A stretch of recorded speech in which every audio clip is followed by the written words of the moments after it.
हाँ, बाहरी चीज जरा चंचल, कदम कदम पर बदलने वाले में मेरी आंखें, जो स्थिर है, जो टिका हुआ है, उस पर मेरी आंखें टिकी नहीं। देखो हमारी आंखों की चंचलता, जो टिका हुआ है उस पर हमारी आंखें टिकती नहीं, और जो नहीं टिकने वाली चीज है उस पर जाकर हमारी आंखें टिकती है।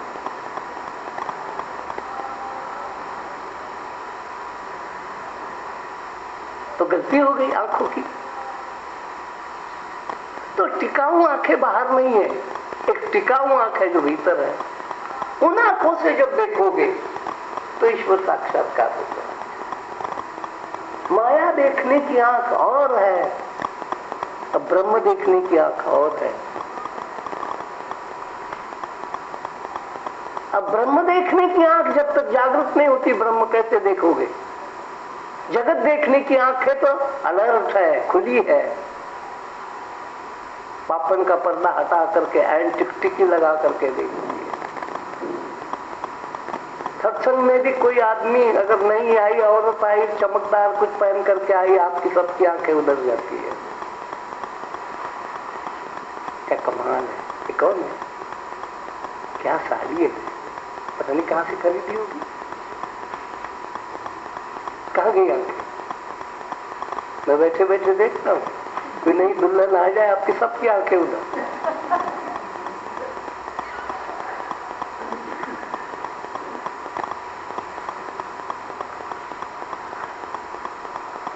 संसार को देखने की आंख और ईश्वर को देखने की आंख अलग है। जब वो आंख खुलती है तो वो दिखाई देता है, लेकिन वो आंख उसी की कृपा से खुलती है और किसी की कृपा से नहीं। माया क्या हमारी आंख खोलेगी? माया कहेगी कि माया देखनी और देखना चाहता, तीसरी आंख तेरे को और दे देती हूं। दो आंखों से वो दुल्हन तूने देखी तो इतनी अच्छी दिखाई नहीं दी होंगी, तो उसको और दो आंखें लगा देती है कि तू अच्छी तरह से देख लेगी। तो माया और दो आंखें देगी अपने जैसी, तो ब्रह्म की आंख को नहीं दे सकती, उसको देखने की आंख। और याद रखना, उसको देखने की आंख एक है, संसार को देखने की आंखें दो है।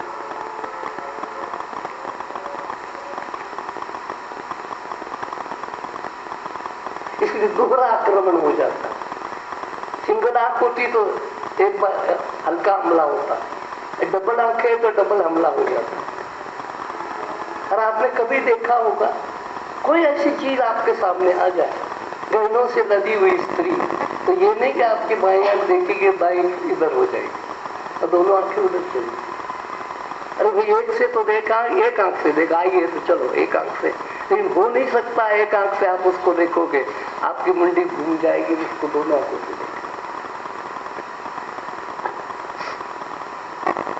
कई बार अनुभूति हुई है। एक बार यह आनंद है, वो पैंट पहन करके आई, सबकी आंखें उधर हुई।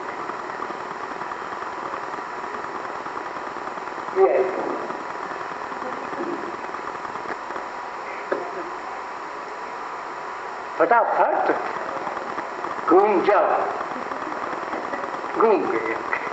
माया कहती घूम जा, देखा ये तो घूम गई आंखें उधर। ये तमाशा है, कैसे देखोगे उसको? इसलिए पता, दोनों आंखों से दिखाई देता है वो धोखा है, एक आंख से जो दिखाई देता है वो असली है। इसलिए महापुरुष के पास एक तीसरा लोचन है ज्ञान का। ज्ञान की नजर से देख, तेरे को ईश्वर दिखाई देगा। चमड़े की आंखों से देखेगा, तेरे को संसार दिखाई देगा, क्योंकि संसार सारा चमड़े का है। चमड़े की आंखें चमड़े का ही संसार देख पाती है। चमड़ा कितना सजा हुआ है, कितना बढ़िया है, और जो चमड़े का ही है नहीं परमात्मा, उसको ये आंखें कैसे देख पाए? आगे आगे चंचल माया के रंग में ये नैन रहे उलझाए, जितनी भी बार गिरा हूँ तूने पग पग मुझे उठाया। अब उसका कर्तव्य निभाता जा रहा है। गिरा उठाया, गिरा उठाया, गिरा उठाया। इतने नालायक गिरते ही चले जाते और वो उठाता ही चला जाता। अब उसने अपना धर्म कब छोड़ा?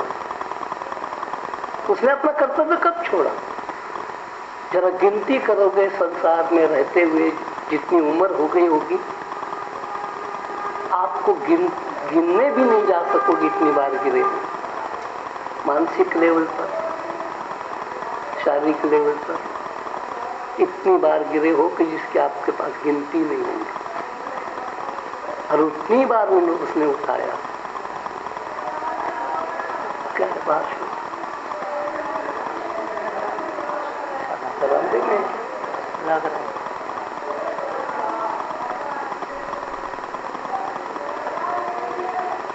जब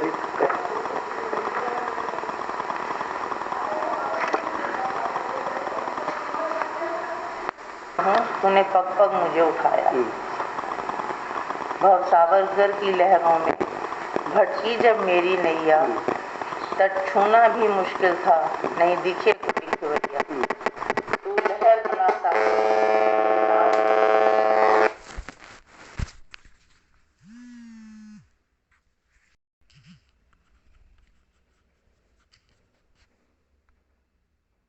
नारे लाया।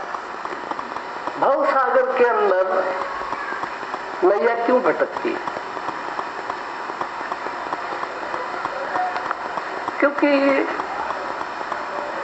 नैया को संकेत देने वाली एक होती दीवा दांडी, जिसको कहते हैं। जब नौका जहाज चलाने वाले का जब उस दांडी पर लक्ष्य नहीं होता तो समुद्र के अंदर छुपे होते हैं पर्वत, उससे जाकर के नौका टकराती है। अब वो जो निशान वाला जो दीपक होता है, बाकी के दिए मान लो बम्बई की चौपाटी है, चारों तरफ के दिए स्थिर होंगे, लेकिन जो बंदरगाह का दीवा होता है वो स्थिर नहीं होता, वो झपकता रहता है। क्योंकि स्थिर दीवे के तरफ जाओगे तो आप टकराओगे। तो ये है परमात्मा की पलक का इशारा, उसको दीवा दांडी कहते हैं। अगर नौका चलाने वाला, जहाज चलाने वाला उस दिशा में जहां वो दीवा झपकता है सबसे ऊंचाई पर, ऐसा ऐसा ऐसा लुक करता है, उसको लक्ष्य में रख करके अगर अपना जहाज ले जाएगा तो सलामत जाएगा, नहीं तो नहीं टकरा। ऐसा ही परमात्मा दीवा दांडी बन करके हमको बार बार इशारे करता है। जब कभी गलती से हमारे मन में बात आ गई, आपको झपक करके इशारा कर देगा। अगर उस इशारे को निग्लेक्ट कर दिया आपने, अनादर कर दिया, अनादर करने की आपको जब आदत पड़ जाती, ईश्वर इशारा देना छोड़ देता। एक छोटी सी मिसाल पे समझाता हूं। आपके पास टूटे पैसे होते हुए भी रिक्शे वाले को कहते हो कि हमारे पास टूटे पैसे है नहीं।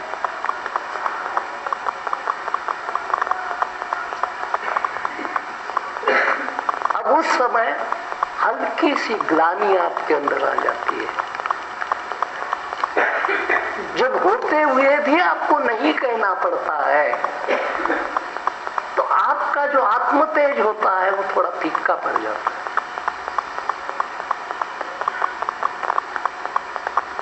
लेकिन आपको पता नहीं लगता।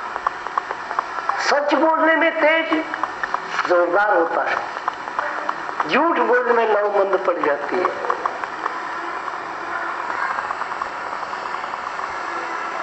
अब इसकी तरफ आपका ध्यान नहीं होता। मेरे पास है, मैं ना कह दे, बस आप आपने ईश्वर का इंसल्ट कर दिया। और ऐसे इंसल्ट ही करते चले जाओगे जिंदगी भर, अब कोई बड़ी बात नहीं होती। तो निश्चित समझ लेना चाहिए, जब 5 रुपए हमारे को टूटे देने हैं तब हम झूठ बोलते हैं, तो 5 लाख का सौदा हमारे पास आएगा तो हम कितना झूठ बोलेंगे। अब फिर भी हम कहेंगे ईश्वर की प्राप्ति हमको हो जाए, फिर ईश्वर नहीं मिलेगा, कोई पत्थर का भगवान मिल जाएगा।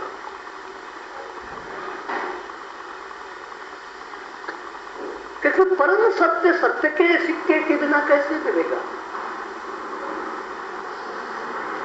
झूठा भगवान तो झूठ के सिक्के से मिल जाएगा। झूठ बोल करके आपने संपत्ति कर दी, अब चांदी की मूर्ति तो बना लोगे भगवान की, लेकिन वो सत्य मूर्ति नहीं होगी। सत्य मूर्ति आपके पास है। आपने 10 जगह झूठ बोला, 500 रुपये आपके पास बच गया। 10 जगह झूठ बोला, सब्जी वाले के साथ झूठ बोला, रिक्शे वाले के साथ झूठ बोला, बहू के साथ झूठ बोला, भांजे के साथ झूठ बोला, टोटल मिला करके 10 बार झूठ बोला, आपकी संपत्ति थोड़ी बच गई। अब वो संपत्ति बच गई, आप दान धर्म करने चले गए, तो आपकी झूठ की संपत्ति जो होगी झूठा ही देवता स्वीकार करेगा, सच्चा नहीं स्वीकार करेगा।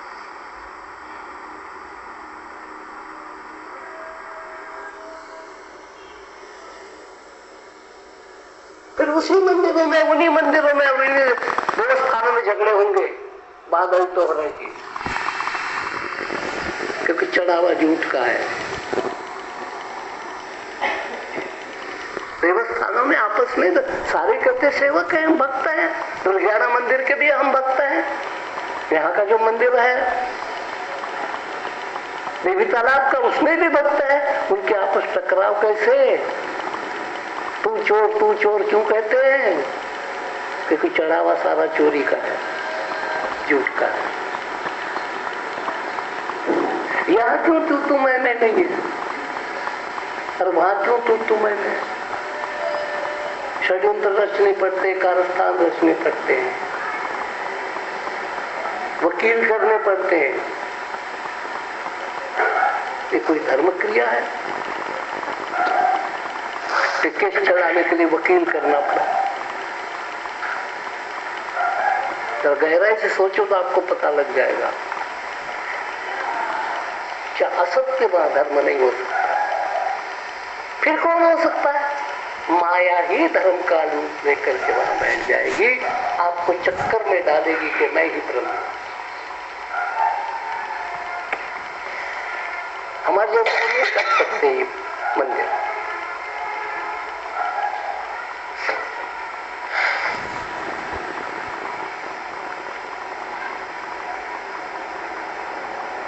भगवान को पूजना और ईश्वर को ठगना, दोनों काम साथ साथ चल रहे हैं एट ए टाइम। ईश्वर को ठग रहे हैं और जो हमारे कृत्रिम बनावटी भगवान बने हैं उनको हम पूज रहे हैं। पूजा और ठगी साथ साथ चल रही है। इसलिए सत्य का मार्ग बहुत कठिन है और ईश्वर के भक्त बहुत थोड़े होंगे। इसलिए देवी देवताओं के भक्तों की भरमार है, ईश्वर का भक्त कोई विरला आपको खोजना पड़ेगा कि कहाँ होगा, कोने में बैठा। आगे तू लहर बनान सागर की मेरी नाव किनारे लाया, हर तरफ तुम ही हो मेरे, हर तरफ तेरा उजियारा, निर्लेप प्रभु जी मेरे, हर रूप तुम्ही ने धारा, तेरी शरण में होके दाता, तेरा तुझ ही को चढ़ाया। अब चारों तरफ जो कुछ है असत्य फैला हुआ, उस असत्य के बीच में, उस मलबे के बीच में कहीं सत्य छुपा है। उसकी खोज परमात्मा की खोज है। असत्य का ढेर, लेकिन असत्य स्वयं जी नहीं सकता, झूठ को भी सच का सहारा लेना पड़ता है। अब जिसका सहारा इस झूठ ने लिया उसको खोजो, वो किसके सहारे झूठ भी जी रहा है। असली तो वही चीज है। तो फिर आपको हर एक के बीच में एक सत्य मिलेगा। फिर आप झूठ को मलबा समझ करके अलग कर दोगे और सत्य समझ करके उसको लेंगे। जैसे आप गन्ना चूसती हो तो चूसते समय कूड़ा थूक देती हो, गनेरी चूसती हो लेकिन कूचा नहीं खाती हो, फिर क्या रह गया? रस। रस ग्रहण करती हो, सार ग्रहण करती हो, असार है उसको फेंक देती हो। तो इस संसार के धर्म में सार असार विवेक करना पड़ता है। इसको निरक्षीर न्याय कहते हैं। जब आपकी बुद्धि हंस बन जाएगी तब आप में वो शक्ति आ जाएगी कि इस चीज में सार कितना है, इस चीज में सत्य कितना है, इस चीज में मिथ्या कितना है। मूर्ति पूजा में सत्य कितना है और मूर्ति पूजा में मिथ्या कितना है। यज्ञ हवन में सत्य कितना है, यज्ञ हवन में मिथ्या क्या क्या है। पूजा उपासना में सत्य कितना है, पूजा उपासना में मिथ्या कितना है। मिथ्या मिथ्या फेंकते चले जाओगे, सत्य सत्य लेते चले जाओगे, फिर आप अमीर बन जाओगे। सत्य से भरपूर बनने वाला आदमी अमीर होता है, जिसके पास हर में से उसने सत्य का कण निकाल दिया। तो आपको क्या बनना, आपके मन को क्या करना पड़ेगा? कौन सी योनि में जाना पड़ेगा? बाहर की दृष्टि से नहीं, शरीर की दृष्टि से नहीं, वृत्ति की दृष्टि से आपको मधुमक्खी की वृत्ति धारण करनी पड़ेगी।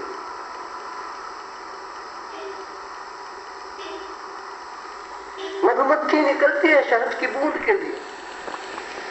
जब मधुमक्खी छाते से बाहर निकली तो यह सुमरन आता है। सुमरन से भजन शुरू है। अब सुमरन क्या है? उसके सुमरन में पेड़ नहीं है, पौधा नहीं है, फूल नहीं है, जंगल नहीं है, शहद भी नहीं। अगर किसी मधुमक्खी को वाणी मिल जाए और आप उसको पूछो कि हे देवी, तेरे मस्तिष्क में सुमरन किस चीज का चल रहा है, किसके मस्ती में तू जा रही है इतनी दूर दूर जंगल में उड़ती उड़ती? तो वो कहेगी शहद की बूंद, ये मेरा लक्ष्य है। और जब मैं शहद की बूंद के पास जाती हूँ तो पेड़ को न पूछती हूँ तेरी कौन सी जात है, कौन खानदान है, कौन सी खाद खाता है, कुछ भी नहीं पूछती मैं। कहीं फालतू बातें मैं क्यों करूं? मेरा लक्ष्य नहीं है। वो किसी जात की हो, वनस्पति, मेरा क्या लेना देना? मेरा लेना देना इतना सारा ढेर सारा वजन होता है वृक्ष का, अगर काटो उसको ट्रक भर जाता है, सैकड़ों मन लकड़ी निकलती है, उस पर आम का बोर आता है। अब बोर इतना छोटा, उसमें एक छोटा सा कण मधु का होता है। अब वो कहती है मेरा इस प्रपंच से कोई लेना देना नहीं। ये जो असत्य है, पेड़ असत्य है मेरे लिए, जड़े असत्य है, टहनियां असत्य है, सब कुछ असत्य है मेरे लिए, फूल भी असत्य है, और इसके ऊपर जो छोटा सा खसखस के दाने जितना जो मधुबिंदु है वही मेरा लक्ष्य। और मैं इसके लिए जन्मी हूँ। इसलिए आप परमात्मा के मधुबिंदु के लिए जन्मे हो, मधुमक्खी की भांति, लेकिन आपको वो मधुबंधु की यात्राएं करनी नहीं आती, क्योंकि आप पेड़ में उलझ जाते हो, पत्ते में उलझ जाते हो, उसकी खानदान की चर्चा करने लग जाते हो। आप आम हो, तो कौन से आम हो? दशहरी आम हो। बस मधुमक्खी अगर ऐसी चर्चा में पड़ जाए, हाँ हाँ भाई साहब आप आम हो ना, लेकिन आप दशहरी आम हो कि बनारसी आम हो? कौन सा पेड़ है आपका? आपके पेड़ की जात क्या है? बनारसी है कि दशहरी है कि लंका की है? कौन सा है? उलझ गया, वो मधुबिंदु सूख गया, खत्म मामला, सीजन ही दे। तो हम सीजन गवा देते हैं प्रभु को पाने की। इसी सीजन खोने का इनाम जन्म खोने। ये जन्म में ही होता है, स्मरण में होता है, उस मधु बिंदु को प्राप्त करना, तो खो देते हैं, मर जाते हैं, कार्य खत्म हो जाता है। कितना क्षमा 2 मिनट